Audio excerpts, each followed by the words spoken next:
I am ecstatic to welcome in Jay Carnegie of the Superbook. You can follow him at Jay Carnegie on Twitter and at Superbook Sports on Twitter. Jay, thank you for doing this, and looking forward to chatting with you about the Superbook launch in Colorado. Yeah, my pleasure, Ian. Good to see you. So how cool is it for you to launch the Superbook in its first state outside of Nevada, in your home state?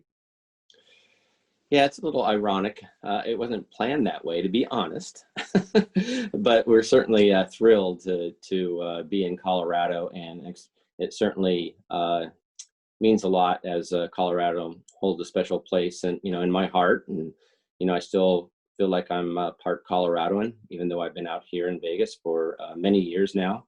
But to have our first launch in this great state is something special. Why did you launch in Colorado? Why come into the Centennial State? Well, there was a few things that were very attractive to it. The tax rate, the regulation friendly, remote signups. It is always very attractive for an operator. And with my connections and being from that area, also added to the equation. And so we thought it was a state that had a tremendous upside with the fans there. They're great sports fans, and this is what I've been preaching to them for over 2 years now, that they're very loyal fans, even to those Rockies. I live and die with the Rockies, but yes, you mostly do. die. But the Broncos as well, and explaining, with the Colorado fan, they're so loyal, but they're true sports fans. There's so many, they're very loyal to the teams, but they're very loyal sports fans overall. In combination with the regulation friendly, the easy tax rate, and hooking up with our great partners from the lodge, it all made sense. So it was a no doubter once we put those pieces in place that we were going to come to Colorado. What will separate the Superbook from the other sports books that are currently up in Colorado? Well, we've been watching it, and as you can imagine, monitoring all the operators out there, and there's a lot of tremendous operators out there, a lot of good people. I know a lot of them. What separates us and from some of the others is we have a very expansive menu.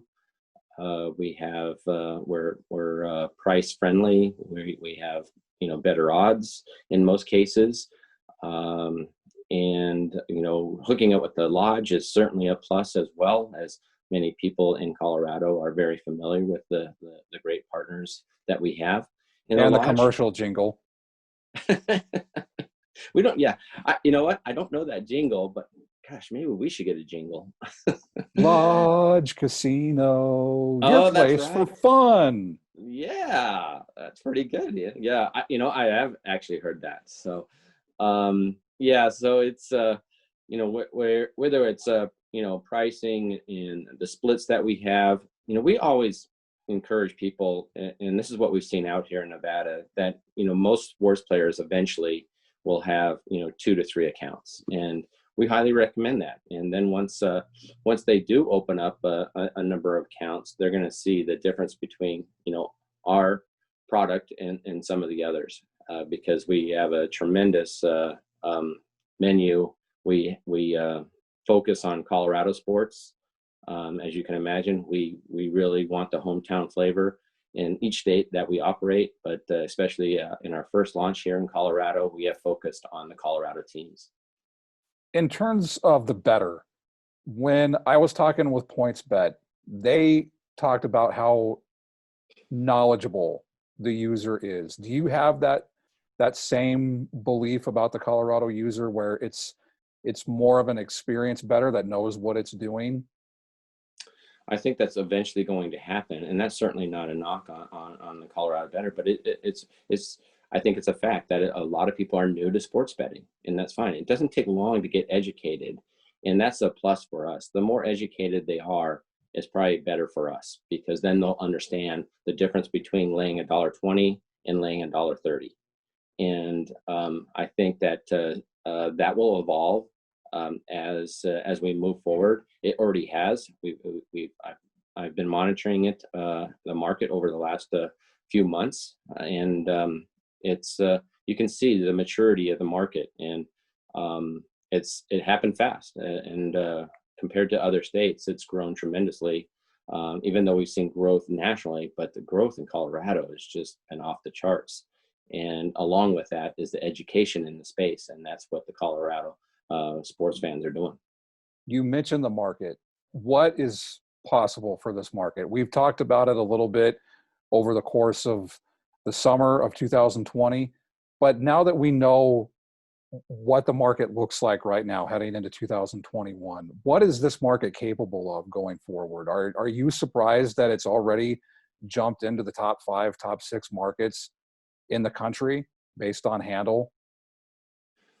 I'm not surprised. I'm just knowing how the sports fans of Colorado warm up to all the different offerings, all the different sports. Certainly, their home teams. This, you got to remember that this has taken place when a couple of these teams, our teams, have struggled. I can only imagine what the numbers are going to be, when Broncos have success. We got the Nuggets there, we got the Avs there. We'll wait on the Rockies a bit, but I can only imagine what the numbers would be. I think that they have the chance of probably more than doubling what Nevada does over time. I mean, if you just look at pure population numbers, and the state of Colorado has, I believe, around 6 million people, and the state of Nevada has 2 million. Even though we have a strong tourist crowd, I still believe when it's all said and done and people realize how fun and entertaining sports betting can be, which I think that's taking place as we speak. Colorado has the potential of being a top 5 state, for a long, long time. And you mentioned your extensive market in terms of the book and the options available. One thing that has blown the sports betting world away, and it still does, is table tennis, and Colorado not being able to quit table tennis. I have to ask, in your opinion, as a veteran of the sports betting industry, why can't Colorado quit table tennis? I knew you were going to ask that, Ian. Well, there's some different thoughts on that. There's some thoughts out there that think first of all, it's a very volatile sport, and meaning that the swings on the betting numbers sway tremendously in every direction, which creates scalps, overlays, and opportunities for those sharp bettors to take advantage of. And from talking to some of the operators out there, they told me that the majority of that play are sharp players looking for those opportunities.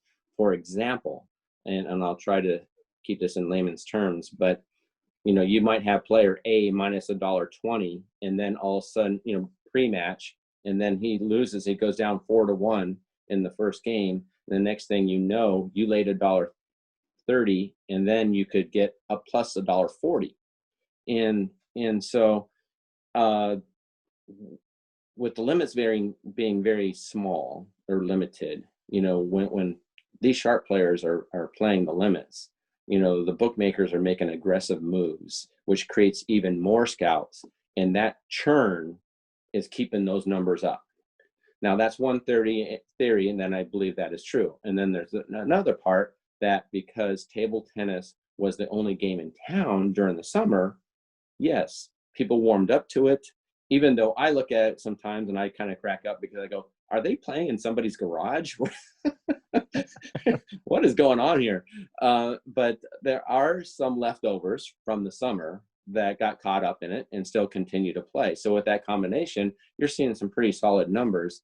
I'll be curious to see if they can sustain those numbers, moving forward. You mentioned the Broncos. As you've touched on this when we've talked before, you're able to separate what you have to do as a bookmaker and what you do as a fan. Lay out how difficult that is or how easy it is and the process that you get to being able to do both. Well, I wear a couple of hats, and one is my work hat and one is my fan hat. And when I'm at work, I definitely have that work hat on, and I do whatever's best for, our operation. But once it kicks off, I can put my fan hat on. Now, I shouldn't tell my bosses that. What do you mean you're rooting against the book? I'm just rooting for my team. Sometimes it's very frustrating, to tell you the truth, because it's, like, the Seattle Super Bowl. Everybody was betting the Broncos. And I was just like, oh my gosh, it's like, if the Broncos win, we're just going to get destroyed, and not that I was rooting for Seattle. I was definitely rooting for the Broncos in that game. And it was over quickly, right? Pretty much the first snap. Yep. But thanks for the reminder. In another case, yeah, sorry. And another case, you got, the Super Bowl 50, where everybody was betting the Panthers. Cam was on a roll. The Panthers were destroying everybody. They just rolled, I think that was the Cardinals. And it was a lot of fun then because, I got the opportunity to root for my team, and the book really needed the Broncos to win. So it was a double winner for me.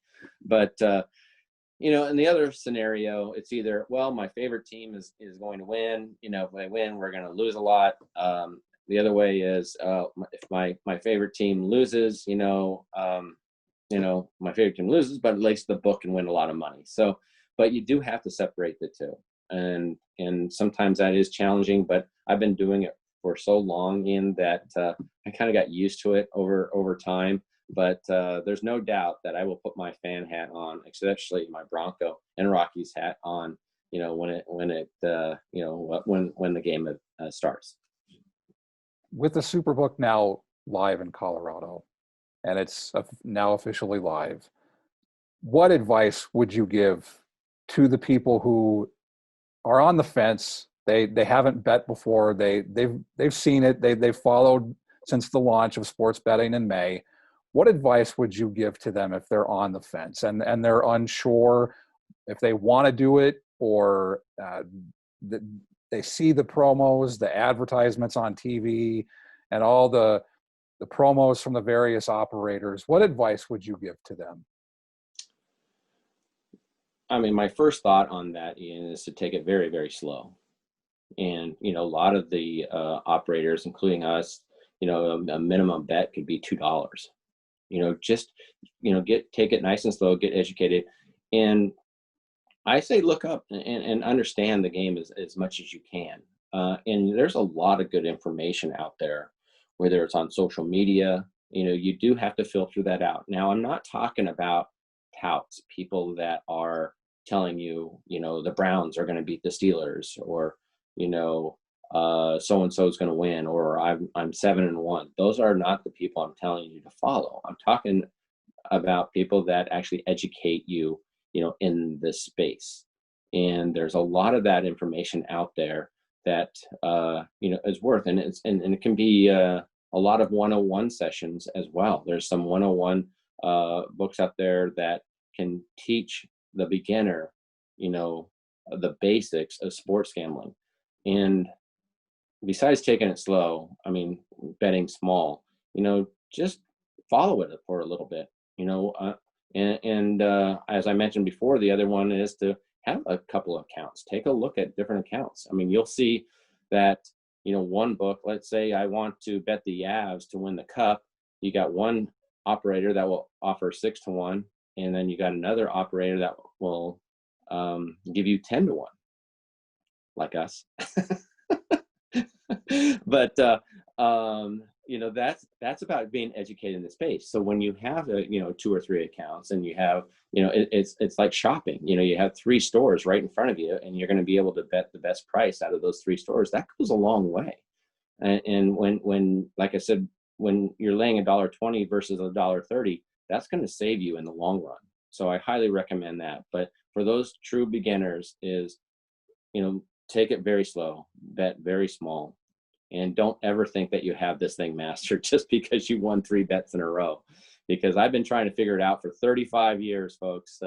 and I'm still on this side of the counter. So use it as an entertainment opportunity, as a lot of people have during this pandemic. And that's why you see so many solid numbers around the country as sports betting continues to grow, because it is the entertainment value of sports betting is tremendous. I mean, you could bet $10 and be entertained for 3 hours. It's a lot of fun. And not to mention that you probably have a 50-50 chance of winning.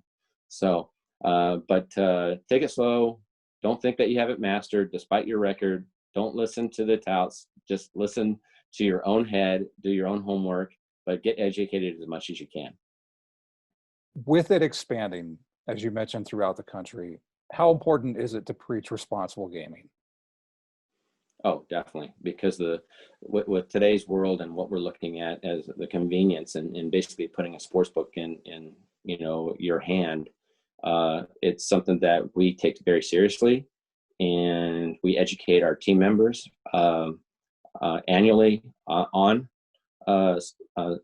gaming responsibility, and making sure that if we see any type of signs or anybody that might be in trouble, that might need some help, we have to have educated people in that space to recognize that, to address that. So we take it very seriously. It's part of our training program each and every year, and it's not only the class, but it's something that we have reminders throughout the entire year to make sure that we do look for signs of anybody that might be needing some help. In terms of your retail book, you have plans to launch like a miniature Superbook at the Lodge Casino. What can you tell us about that and the plans for when users could potentially see that up in Blackhawk, and your plans for the retail sports book? What was that Lodge jingle again? Your place for fun. It's true. It's actually a fantastic property. So yes, we and our partners at the Lodge, we've been working with them over a year now, and they're fantastic. And we are excited to announce that we'll be breaking ground on our Superbook retail outlet at the Lodge later this month in January, and Nice. we hope to have it done completely. Probably in March.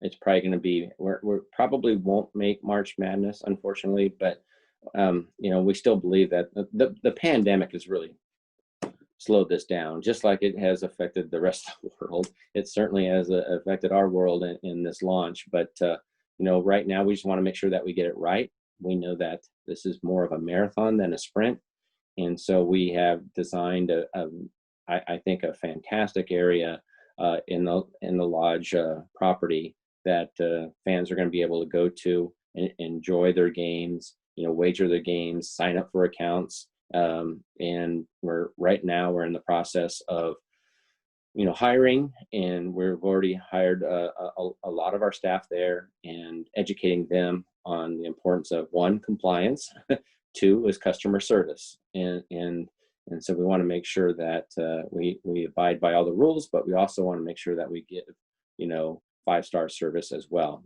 And we look to have, I believe, we are looking at about 26 TVs up there. Oh, nice. And, yeah, and we will have 3 betting windows, and the betting windows, the viewing area, and we're putting in a brand new bar up there as well, the super bar.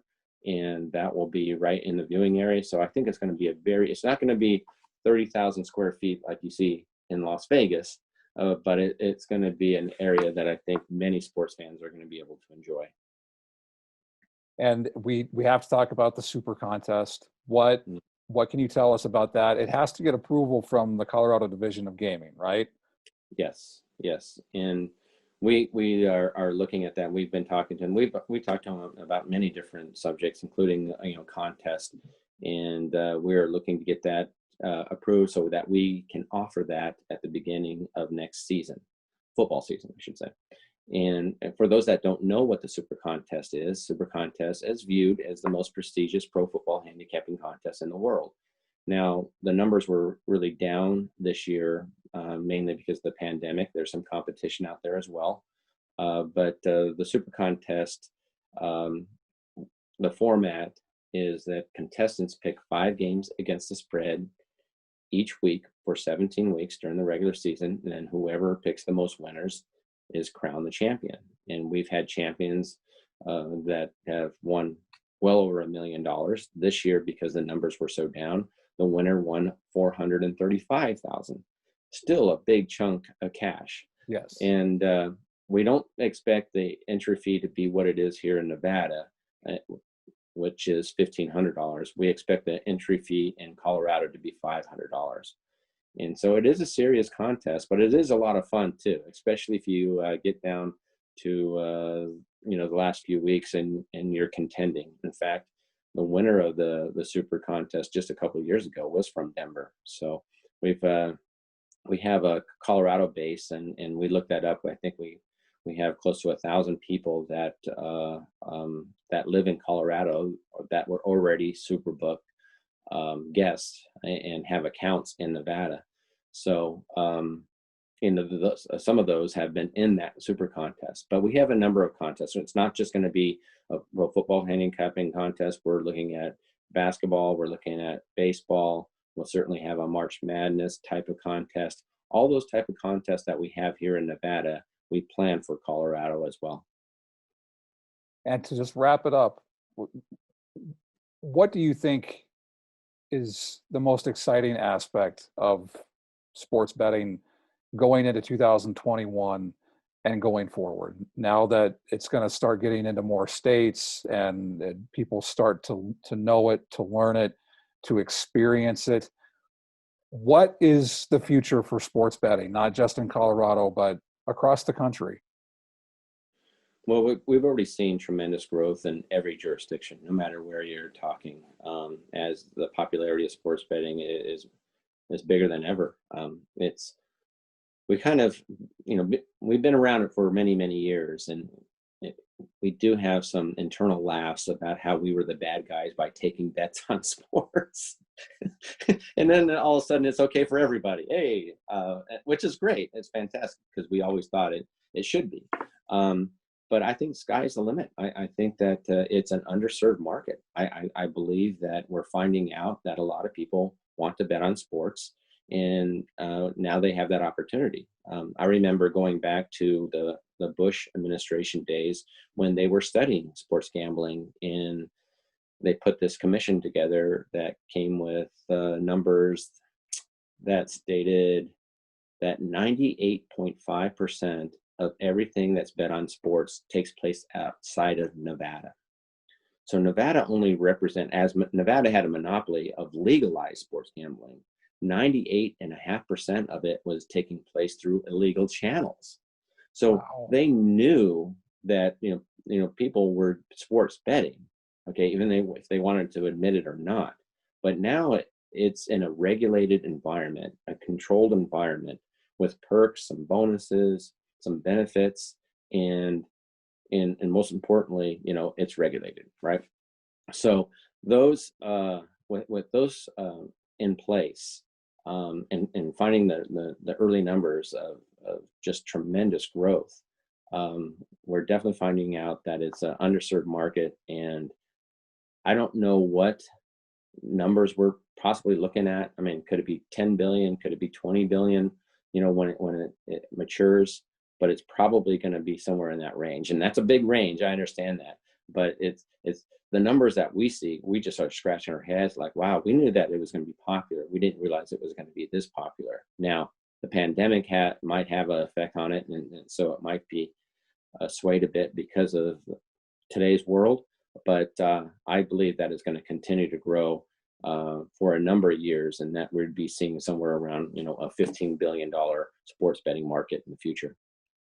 In terms of the Superbook, what's next? Have you started exploring the potential markets to get into next outside of Colorado, or are you just going to sit and see how Colorado responds and go from there? No, we should open up our operations in New Jersey in the first quarter, maybe even later this month. It most likely will probably be in February. But we're also looking at the upper Midwest, some of those opportunities now. We've already seen a lot of changes, with some buyouts, some consolidation, and we think that's going to continue. With that said, that's leading to some other opportunities as people are looking at their current partner and maybe they already want to make changes and it's only been a year or two. So we have talked to many potential partners in states in the South. We've talked to the tribes. We've talked to a lot of the operators in the upper Midwest, but I do believe after New Jersey will most likely be in the Midwest or upper Midwest, which I can't disclose at this time but we hope to be there by the end of the year. Well, Jay, I appreciate you taking the time to talk to me about the Superbook now being live in your home state.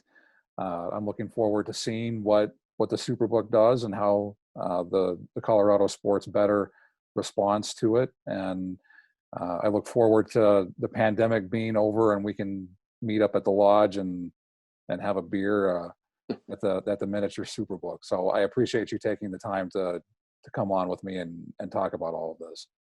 Well, thank you, and it's my pleasure. It's our pleasure to be in my home state of Colorado, and it feels fantastic.